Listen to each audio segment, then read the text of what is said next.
Olá, hoje nós vamos ao nosso terceiro tema, tá? Sobre patologias e complicações associadas com a gestação. Nós vamos falar um pouco de placenta prévia, que é o descolamento da placenta, prenese ectópica, quando normalmente o óvulo e o espermatozoide é implantado nas tubas uterina ou fora das tubas, né? Amniorrex prematura, que é a ruptura das membranas amnióticas devido ao traumatismo ou processo inflamatório do âmio, diabetes gestacional, eclâmpsia, tá? E pré-eclâmpsia, e também infecção do trato urinário. Placenta prévia, o que vem a ser uma placenta prévia, né? Geralmente, tá, a placenta, ela é o quê? Ela é implantada na parte inferior do útero, tá? No endométrio. Com o desenvolvimento da gravidez, a placenta evolui para um orifício do canal de parto. Ela fica, em vez de ela implantar lá na parte superior, ela a implanta na parte inferior. E isso faz com que, muitas vezes com o peso do feto, tenha o descolamento da placenta. E o aborto, né, espontâneo. Então, o que vai acontecer na realidade? Qualquer parte da placenta ou segmento, tá, inferior do útero, cobrindo o quê? Parcialmente ou totalmente o colo do útero. E, geralmente, isso acontece o quê? Após as 28 semanas. As classificações, tá? Que a gente tem placenta PP é placenta prévia, completa ou total, que tem o deslocamento, ou parcial, ou pelas margens, que é marginal.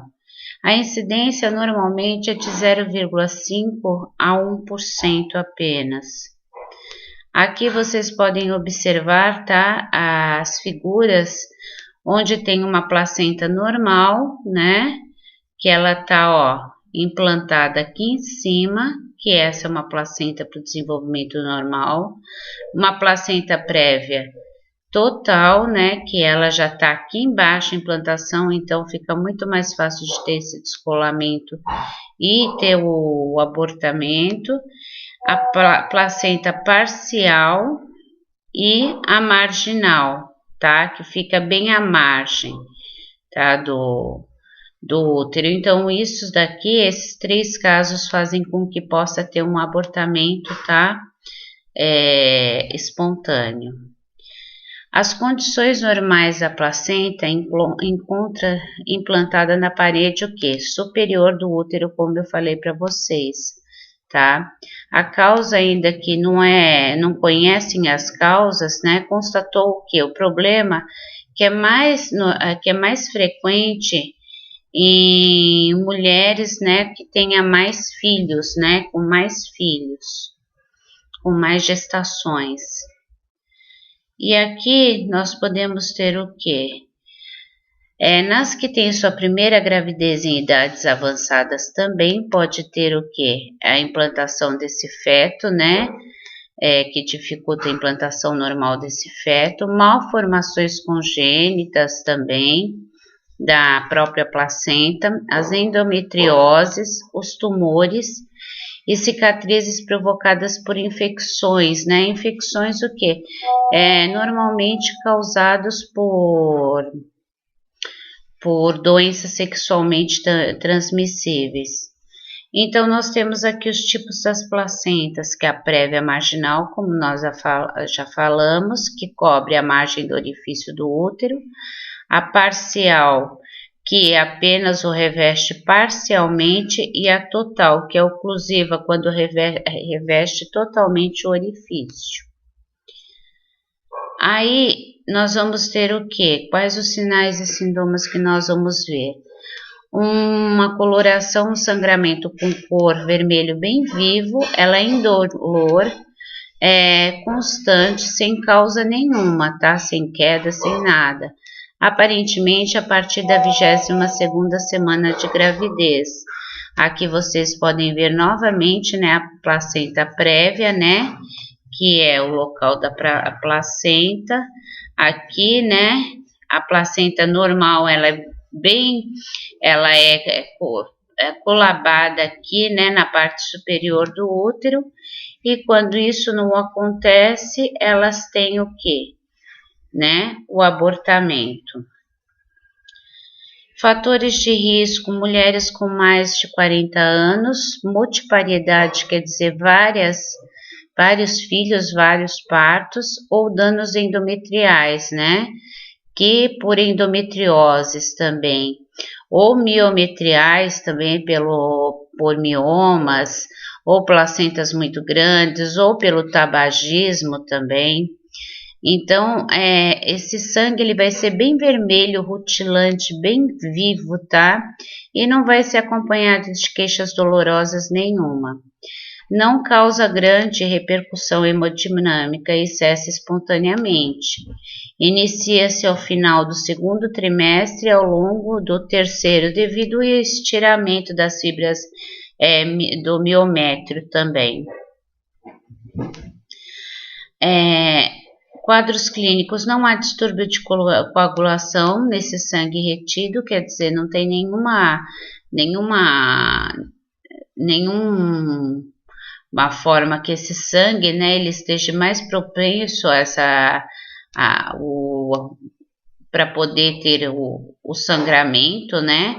Diagnósticos: exames clínicos, sangramento na segunda metade da gestação e exames especulares também. Toque vaginal é contraindicado totalmente, pode aumentar o risco dessa placenta e se confirma normalmente pelo ultrassom.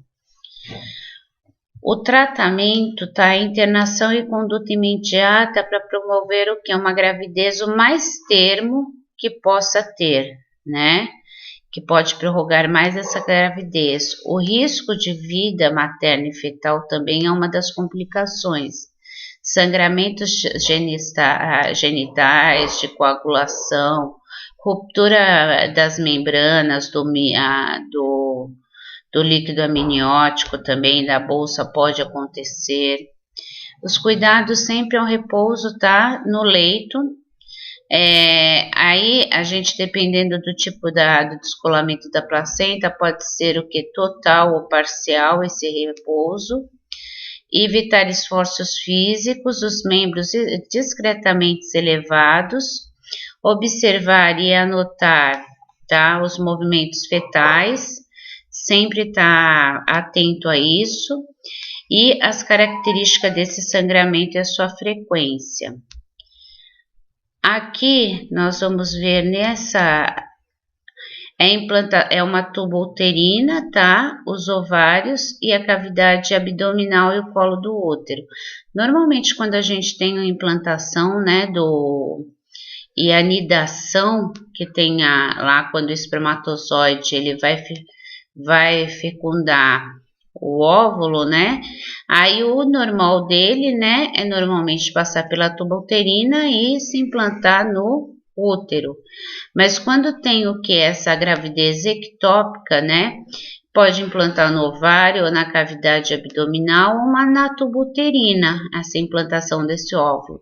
Essa gravidez, ela não tem como seguir adiante, né?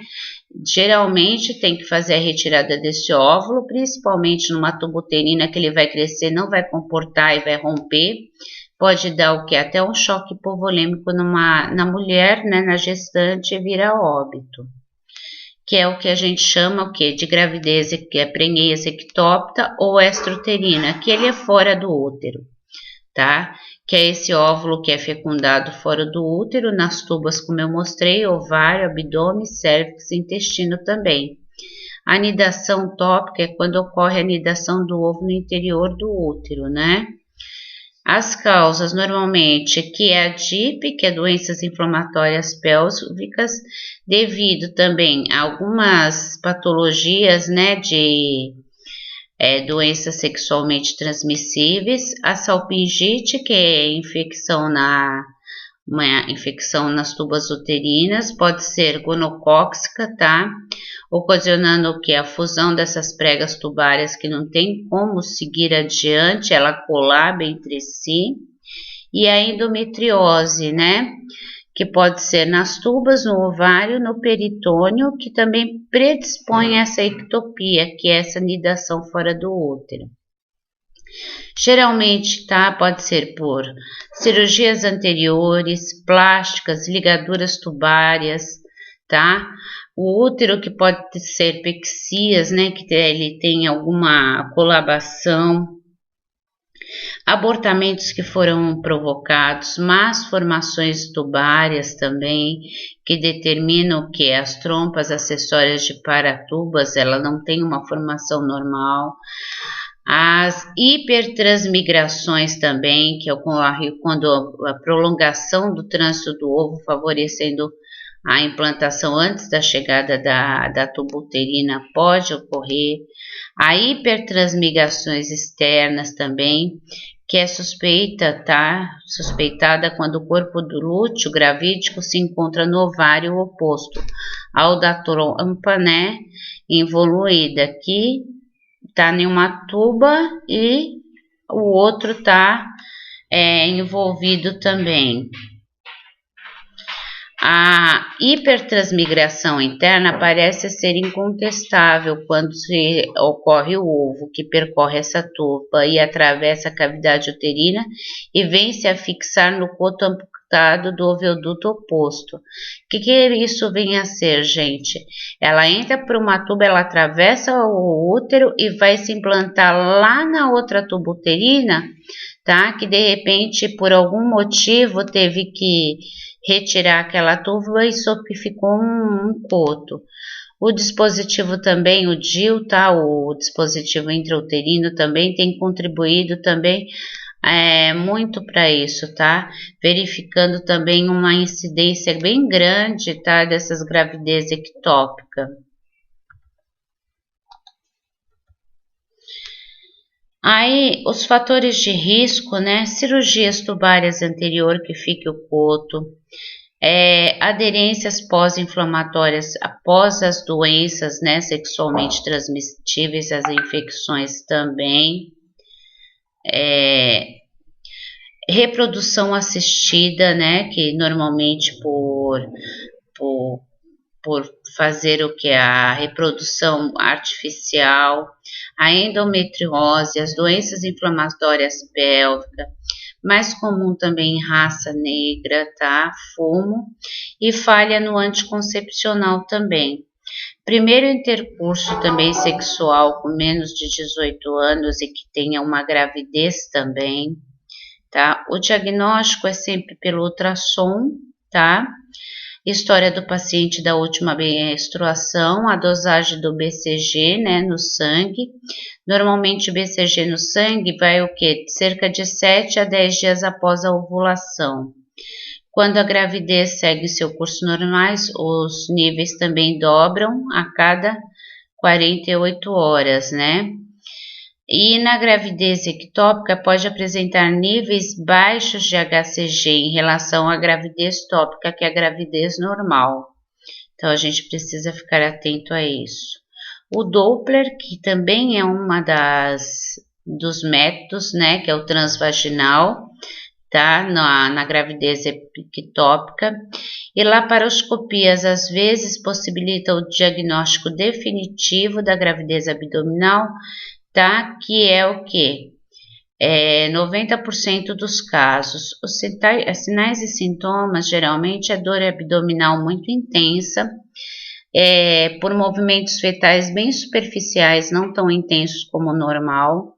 A implantação do abdômen. No abdômen ocorre imprecisão do contorno uterino ao exame físico, você consegue tatear quando já estiver maior. E a gravidez cervical caracteriza por hemorragias incontroláveis no colo do útero, que pode levar também a um choque hipovolêmico por sangramentos. Sinais e sintomas, sempre uma dor muito grande, tá? Em forma de apunhalada na fossa ilíaca ou no hipogástrico, que pode acontecer também. O choque, como eu falei, que os sinais do choque é palidez, sudorese, pulso fino e rápido, hipotensão, extremidades frias. E as manifestações clínicas é a ruptura associada à hemorragia intraperitoneal, dor aguda intensa na fossa ilíaca ou hipogástrico e o choque hipovolêmico. Também o exame ginecológico, dor na mobilização, tá, do colo do útero, abaulamento e dor no fundo do saco de Douglas, né, onde fica, né, você faz a palpação lá na parte superior, né, do útero, podendo apresentar também náuseas, vômitos e lipotímia, que é a tontura, sinais de descompensação e hemodinâmica bem grande. Um diagnóstico diferencial que a gente tem, tá? A dosagem de beta-HCG, o que? Seriada, menor que uma gravidez normal com a mesma idade. A gente pode ter essas dosagens que a gente tem.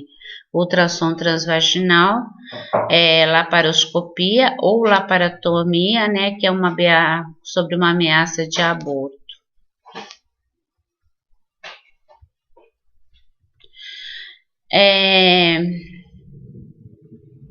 Nós teremos, tá, no caso dessas gravidez ectópicas, gente, não tem uma chance, vai ter que normalmente, tá, retirar esse feto que está implantado lá no local que ele estiver, antes de provocar o quê? Uma ruptura tubária, que eu falei que é muito complicado, que pode causar o sangramento e realmente causar a morte da gestante. E o tratamento cirúrgico é basicamente, tá, na salpingectomia, tá, que é a retirada daquela tuba uterina e vai ficar só um coto. A mulher, ela pode engravidar de novo? Pode, se ela tiver uma outra tuba uterina toda intacta, ela pode sim. E também pode ser usado, tá, o metotrexato sistêmico, que é uma medicação que vai promover o que? Um diagnóstico precoce, sem a ruptura, né, com a visualização pelo ultrassom do saco gestacional menor de 4 centímetros, que esse tratamento medicamentoso, ele vai favorecer a visualizar aquele concepto ali na tuba através de ultrassom e depois fazer a retirada. No caso de prenhez abdominal, o tratamento fundamentalmente também é cirúrgico, tá? Tem sido feito normalmente, tá? O sangue para reposição volêmica desse paciente. E depois, quando é cervical, só no cérvix, a curetagem do colo, tá? E seguido de uma cauterização, uma hemostasia, vai já resolver para esse fato.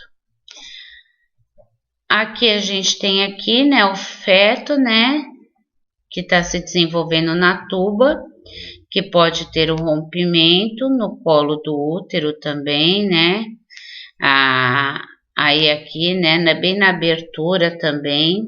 E o DIU aqui tá mostrando como é implantado um DIU, ok? Isso é um DIU. Os cuidados de enfermagem sempre é repouso, sempre observação quanto ao aparecimento de choque hipovolêmico, os sinais e sintomas dele, que eu já havia falado, preparar essa paciente para a operação e cirurgias, né? Após as cirurgias, o cuidado do pós-operatório é comum para qualquer outra cirurgia abdominal ou, né, de ginecológica. A amniorrex prematura, tá? Normalmente o que? É a ruptura dessa membrana que envolve, tá, o bebê, que é a bolsa que carrega o amnion, né? Que normalmente acontece o que? Ovulares antes do início do parto. Então, o que acontece? Se ocorre antes do início do parto e essa criança fica sem essa bolsa, ela corre o risco de ter grandes infecções também. É uma das complicações mais comuns também e importantes de impacto à morbidade e à mortalidade neonatal ou perinatal. Só que a ocorrência é responsável normalmente, tá, por grande número de parto nessas mulheres que têm muitos partos. ou também tornando-se uma gestação uma situação de risco.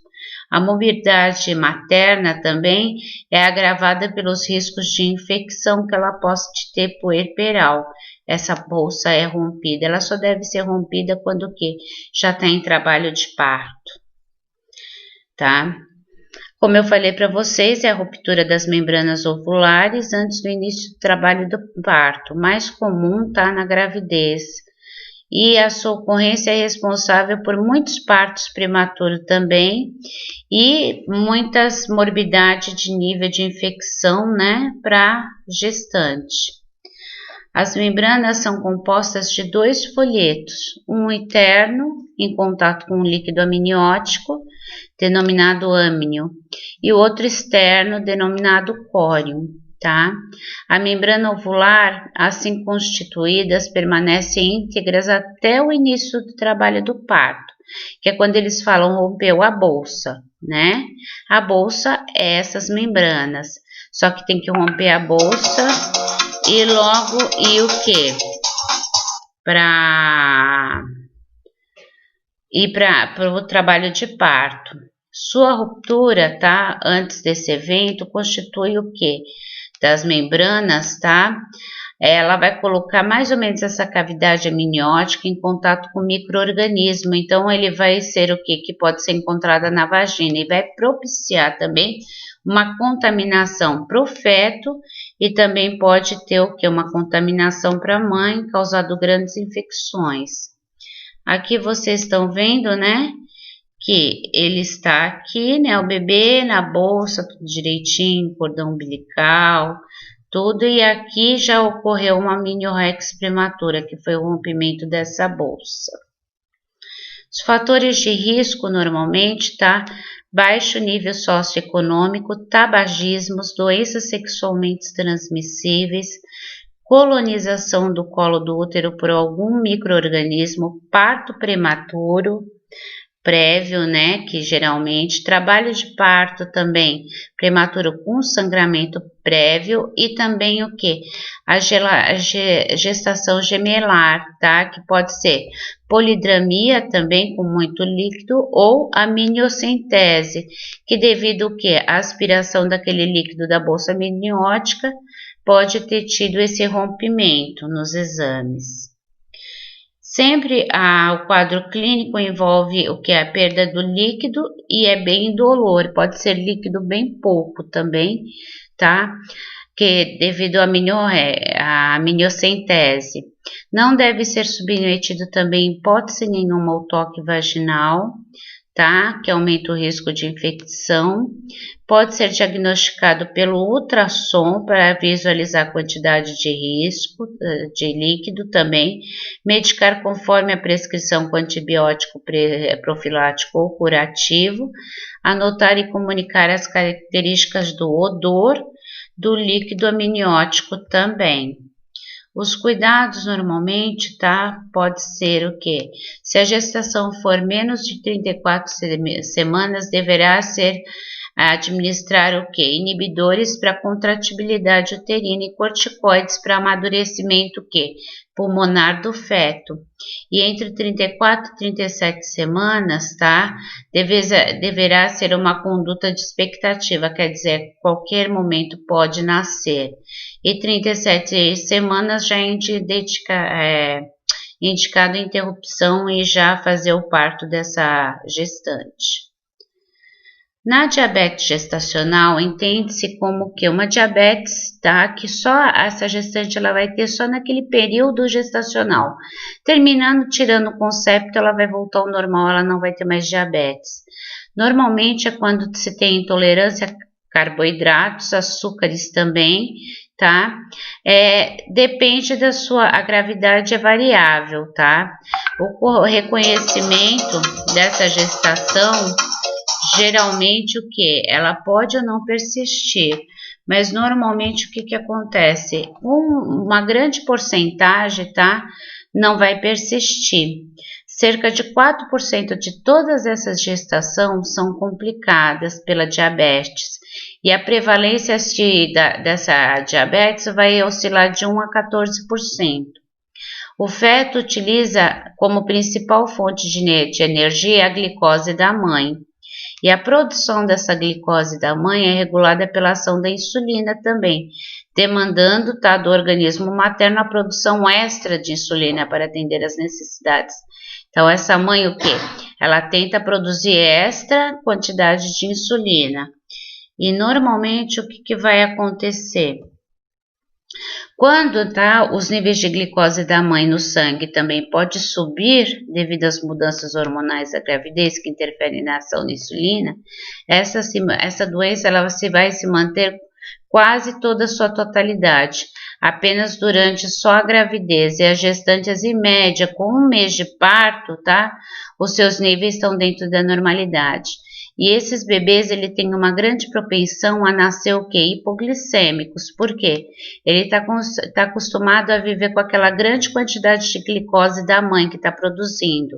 Aí, quando você corta o cordão umbilical, né, ele tem uma grande propensão de estar só vivendo através da glicemia dele do que ele se alimentar. Então, ele pode ter no início uma hipoglicemia, tem que ficar atento.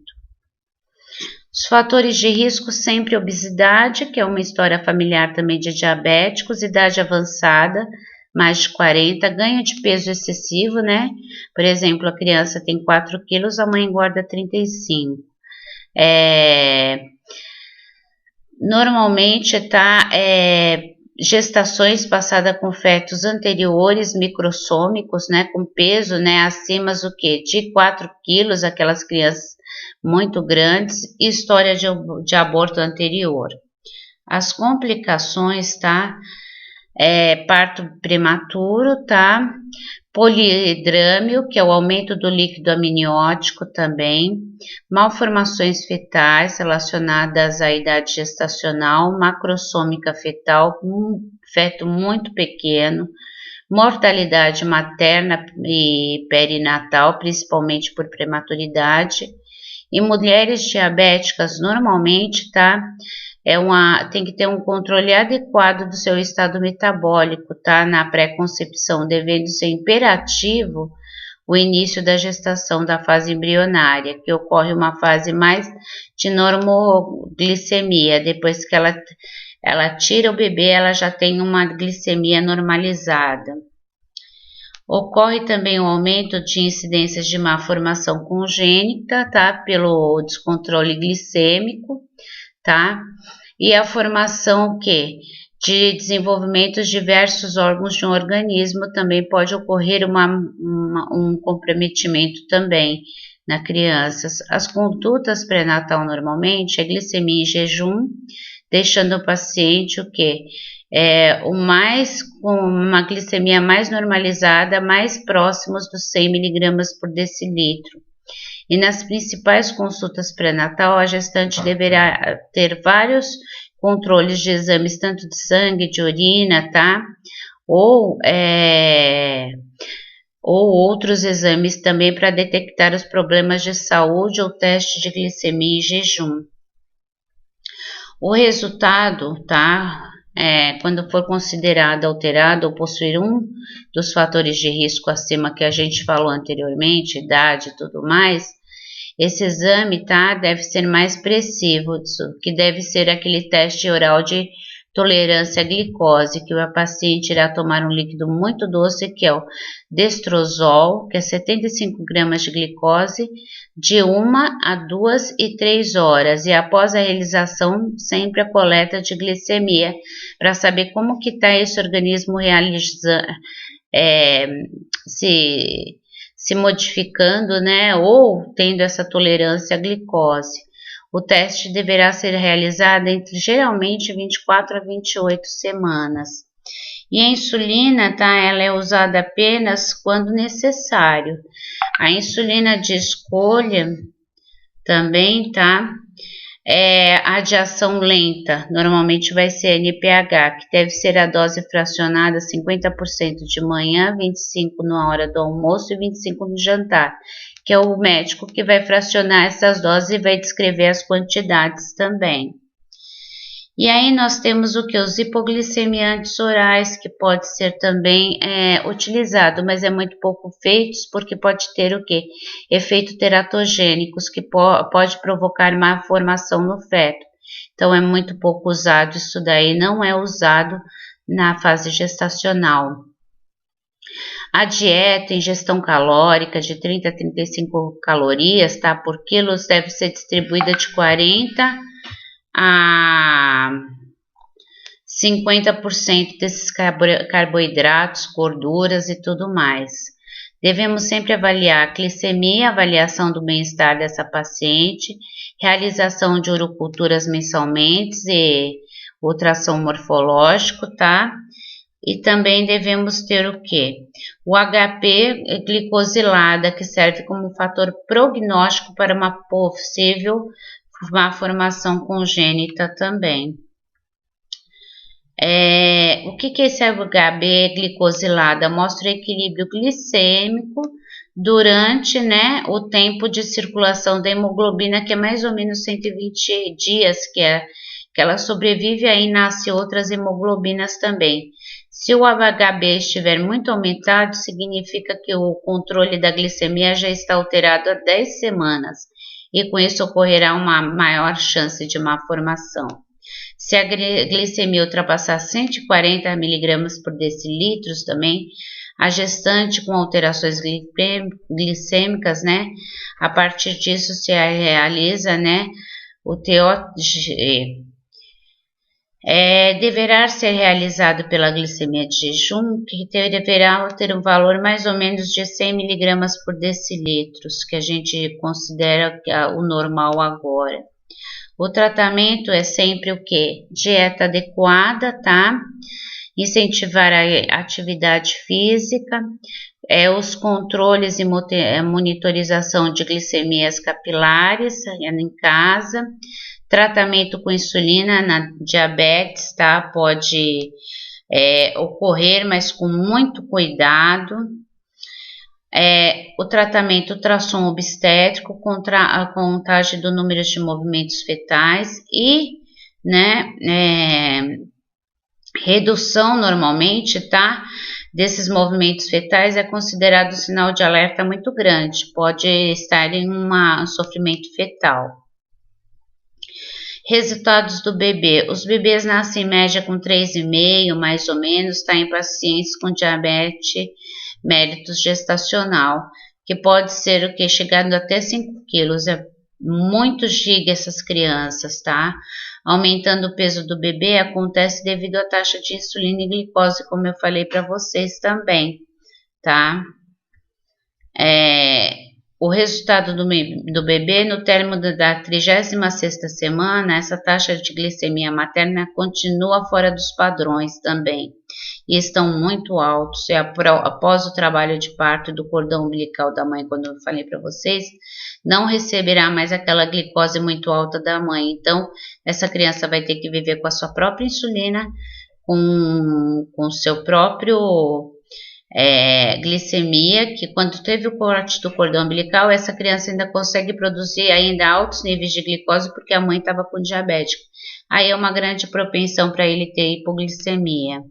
Os cuidados sempre é o que? Fazer teste de glicemia antes das refeições, manter dieta baixa em carboidratos e glicose, medicar conforme prescrição de insulina, mas isso é com muito cuidado, e verificar batimentos cardíacos e fetais da criança.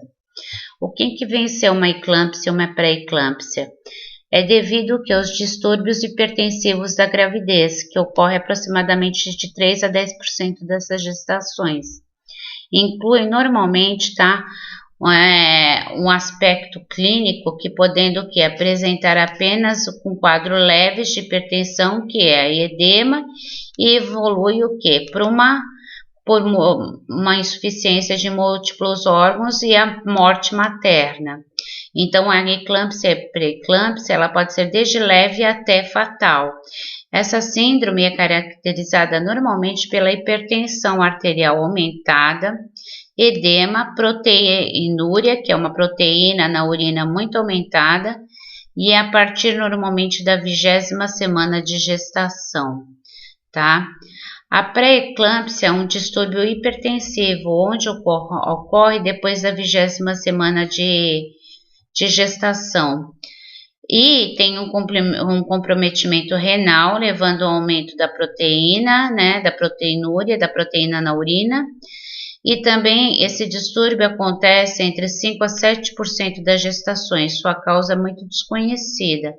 A pré-eclâmpsia, que é um distúrbio hipertensivo, ele vai ocorrer normalmente, tá? Antes da mulher começar as crises convulsivas. E a eclâmpsia, ela é diagnosticada quando essa mulher ela já tem as crises convulsivas também. A causa é muito desconhecida. Fatores de risco, né? Predisponente ou ela tem nulipariedade, nunca pariu, ou ela tem muitas gestações múltiplas.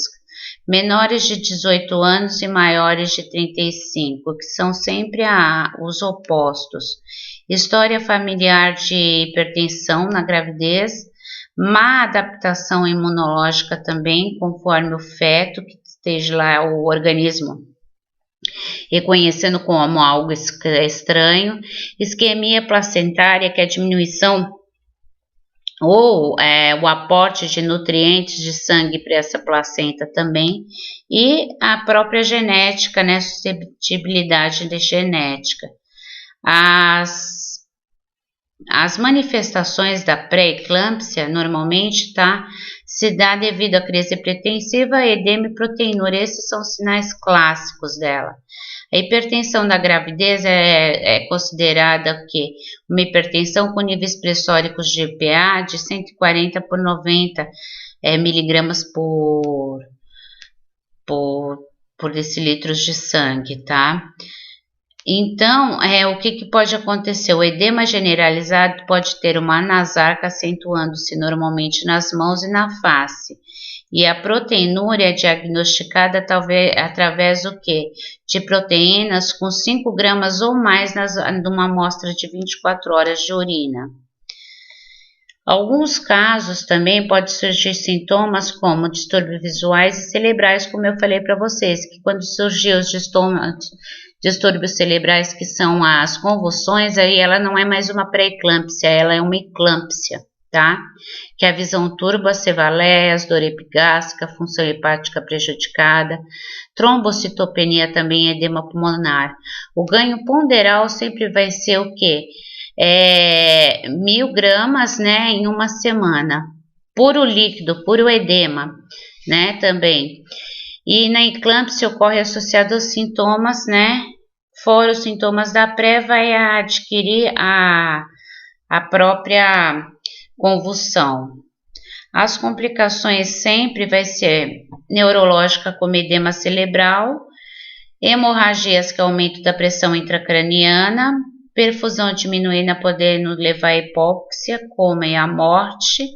A única cura seria retirar o feto. Depois que retira o feto, automaticamente essa criança ela não vai ter mais esses efeitos e essa mulher ela vai voltar, né, ao estado de pressão arterial normal. E o tratamento sempre é repouso no leito, observar muito o feto e também a mulher e a pressão. Tá? O hipotensor de escolha é o metidopa, normalmente em dose inicial de 750 a 2.000 miligramas, tá? Por dia. Verificar sempre os sinais associados à pressão alta, que é a cefaleia, aqueles tocomas, aquela visão meio borrada, né? Que tem múltiplos campos luminosos, epigastralgia. A dosagem de proteinúria a cada 5 dias deve se fazer, que é a análise daquela proteína em uma urina coletada em 24 horas. O tratamento também, tá? Avaliação semanal do crescimento do bebê, tá? Ou piora dos quadros clínicos, manter repouso, tá? No leito absoluto, verificação de pH de 4 em 4 horas. Observar nível de consciência, monitorar o feto, fazer também as medicações prescritas dos antihipertensivos, tá? fazer controle dessa diurese que eu já falei para vocês, o peso, oferecer dieta hipossódica ou até mesmo assódica, controlar se vai ter alguma infecção urinária, algum micro-organismo, que os hormônios, aumentos dos hormônios favorece uma infecção do trato urinário, tem que fazer aí uma urina 1 para ver também, que normalmente pode ser o quê? Principalmente por Escherichia coli, de 80% a 90% também. Pode ser também por Klebsiella ou Enterobacter proteus também, o Streptococcus do grupo B. A bacteriúria assintomática também pode ser, né? Ela não pode estar sentindo nada, mas depois ela pode estar desenvolvendo uma cistite, então, ou uma pielonefrite, que pode ser indicado de uma complicação também. E caracteriza-se sempre pelas principais sintomas clínicos das infecções urinárias, né? Como a disúria, que é a dificuldade de urinar e a sensação de quando vai urinar, urina em pequenas porções e com ardência. Ou a polaciúria, que é a emissão frequência de urina, ou aquela urgência urinária, que você não consegue segurar, né, a urina. E normalmente a infecção do trato urinário, essas mulheres elas têm, devido ao aumento da carga hormonal, de 1 a 2% das gestantes elas vai ter isso daí, tá? Essas infecções. E a presença de náuseas, vômito, taquicardia, dispneia, hipotensão também pode ser uma indicação de uma evolução de um quadro séptico. Uma infecção urinária mal cuidada pode dar uma infecção, pode dar um quadro séptico, uma septicemia também. E as suspeitas de pielonefrite nessa gestante também, tá? Pode acontecer de 10 a 12%. E a maioria dessas gestações, dessas infecções, ocorre no primeiro trimestre de gravidez, de 9%. Já na forma de infecção urinária baixa, como a cistite, é mais ou menos 2%. E pode ocorrer também as pielonefrites. A infecção urinária ela pode ser porque várias situações doentias que pode contribuir para a mortalidade materna, tal como a septicemia, tanto materna como também, né, do concepto também. E geralmente para reduzir essas taxas aí, essas complicações, a gente sempre deve estar colhendo urocultura frequentemente, tá? No pré-natal, para diagnosticar os casos com a bacteriúria assintomática, caso ela não esteja sentindo nada. Utilizar os microbianos mais eficazes sempre, tá? Segmento em pré-natal, de alto risco que essas mulheres tenham, sempre estar mais atento no pré-natal e garantir sempre o tratamento, tá, com condições adequadas e tratamento com antibióticos. Pessoal, eu agradeço a participação de vocês, até a próxima aula.